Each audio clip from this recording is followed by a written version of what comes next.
One thing every story needs is a protagonist. But what kind of protagonist, one might ask? Why, a perfect one, of course. Let's get started.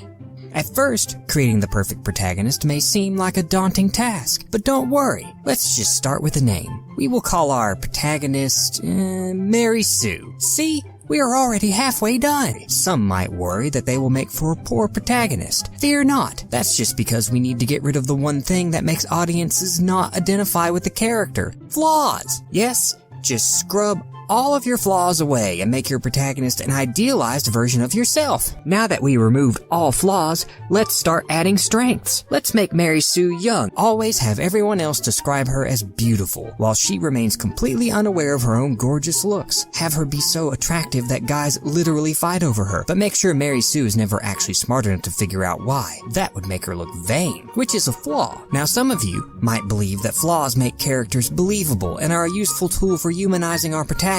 That means if we must give Mary Sue flaws, then we should give her things like she cares too much or she's too kind and selfless. We can even have her die tragically at the end of the story and say that she was simply too good for this sinful earth. It's okay. We can always resurrect her later. If we need to add some drama, we could always give her a tragic backstory that she constantly angst about, but never actually affects her outside of getting her pity points with the other characters. Is Mary Sue not in the scene? Have every other character there talk about her. Yeah, well, Ray's not here, is she? Shifting focus to the villains, make sure they don't waste time actually running their evil empire or otherwise bringing their dark desires to fruition. Instead, they should be worrying about what Mary Sue is doing or plotting to take her for themselves. The scavenger resisted you. She's strong with the Force. Untrained, but stronger than she knows. Does Mary Sue have parents? Make sure they are either outrageously abusive, Filthy junk traders who sold you off for drinking money. or perfect except for being tragically dead. I know. Ray, be brave. You'll be safe here. I promise. On Jakku, she's gone. Or both. Have her real special parents killed in the backstory while she is stuck with abusive normal foster parent.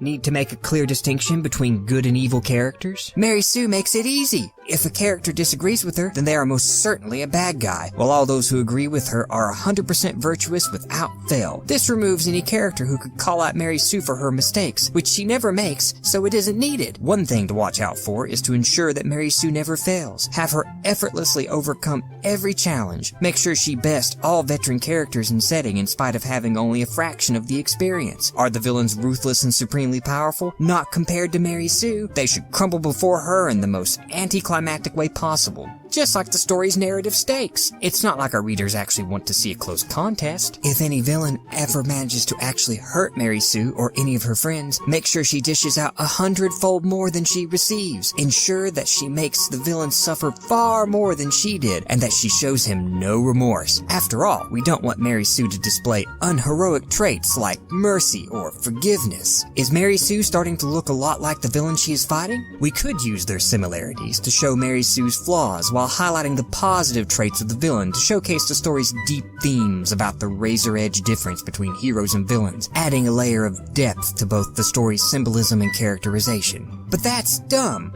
We don't want the audience to actually think about depressing stuff like that. Thankfully, this is easy to fix. Simply make the villain even more despicable for extra contrast. That should stop the audience from rooting for him. Now we have the perfect protagonist for our story. Good luck, and may your story be too good for this sinful earth.